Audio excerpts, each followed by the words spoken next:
നീണ്ട 10 വർഷക്കാലമായി കോൺഗ്രസ് പാർട്ടി അധികാരത്തിന് പുറത്തു നിൽക്കുകയാണ്. പലകുറി അധികാരം തിരികെ പിടിക്കാനുള്ള ശ്രമങ്ങൾ നടത്തിയെങ്കിൽ പോലും ഒന്നും കുറുക്കി കൊണ്ടില്ല എന്ന് മാത്രമല്ല, പ്രതിപക്ഷ നേതാവ് രാഹുൽ ഗാന്ധിയുടെ മേൽനോട്ടത്തിൽ പാർട്ടി കൂടുതൽ കാലിടറി വീഴുകയാണ് ഉണ്ടായിരിക്കുന്നത്. ഹരിയാന, ബീഹാർ, മഹാരാഷ്ട്ര തിരഞ്ഞെടുപ്പുകളിലെല്ലാം തന്നെ കോൺഗ്രസിന് ദയനീയമായ പരാജയമാണ് ഏറ്റുവാങ്ങേണ്ടി വന്നത്. ഇതോടുകൂടി തന്നെ ഭാരതം ഇപ്പോൾ കോൺഗ്രസ് മുക്തിയിലേക്ക് എത്തുകയാണ് എന്നത് ആ ഒരു പരിഹാസമാണ് എത്തിയിരിക്കുന്നത്. മാത്രമല്ല, കോൺഗ്രസ് പരാജയത്തിലേക്ക് കൂപ്പുകുത്തുമ്പോൾ തന്നെ BJP ആകട്ടെ ഇവിടെ ഇരട്ടി ശക്തിയോടുകൂടി തന്നെ മുന്നേറുകയാണ്. ഇത് കോൺഗ്രസിനുള്ളിൽ വലിയ രീതിയിൽ പൊട്ടിത്തെറികൾക്ക് കാരണമാവുകയും ചെയ്യുന്നു. വർഷങ്ങളോളം തന്നെ കോൺഗ്രസ് കൈയടക്കി വെച്ചിരുന്ന സംസ്ഥാനങ്ങൾ ഇന്ന് BJP സ്വന്തമാക്കിയിരിക്കുകയാണ്.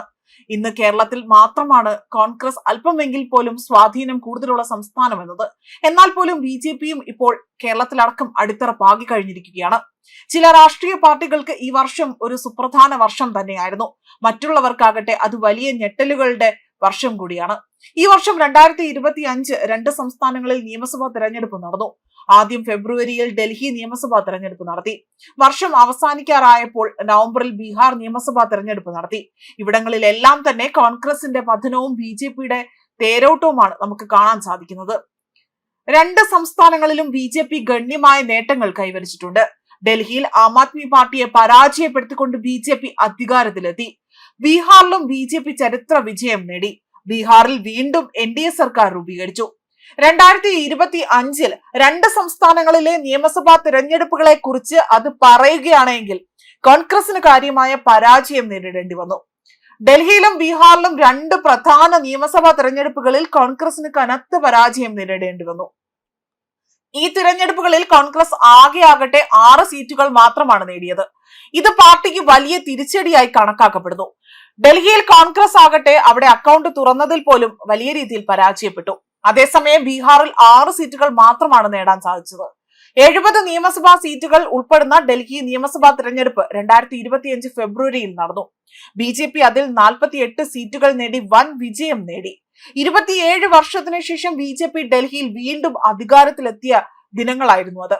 ആം ആദ്മി പാർട്ടി 22 സീറ്റുകൾ മാത്രമാണ് നേടിയത്.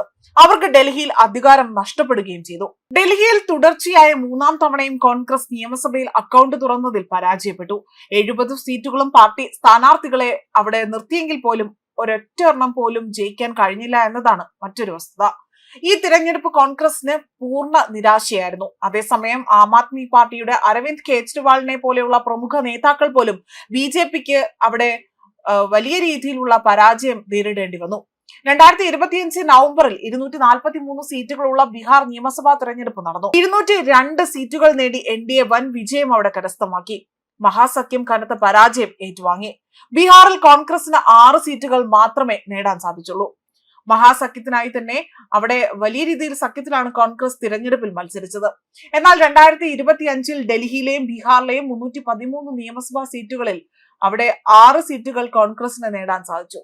ഈ 6 സീറ്റുകൾ ബീഹാറിൽ നിന്നാണ് ലഭിച്ചത്. ഡൽഹി കോൺഗ്രസ് 0 സീറ്റുകളാണ് ബീഹാറിൽ അവിടെ നേടിയത്. അതേപോലെ തന്നെ രണ്ട് സംസ്ഥാന നിയമസഭാ തിരഞ്ഞെടുപ്പുകളിലും കോൺഗ്രസിന് ലഭിച്ച ഈ കണക്ക് പാർട്ടിയുടെ തകർച്ചയെ വലിയ രീതിയിൽ പ്രതിഫലിപ്പിക്കുന്നു എന്നതാണ് മറ്റൊരു വസ്തുത.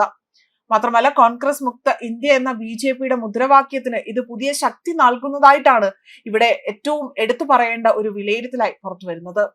ന്യൂസ് ഡെസ്ക് കർമ്മ ന്യൂസ്.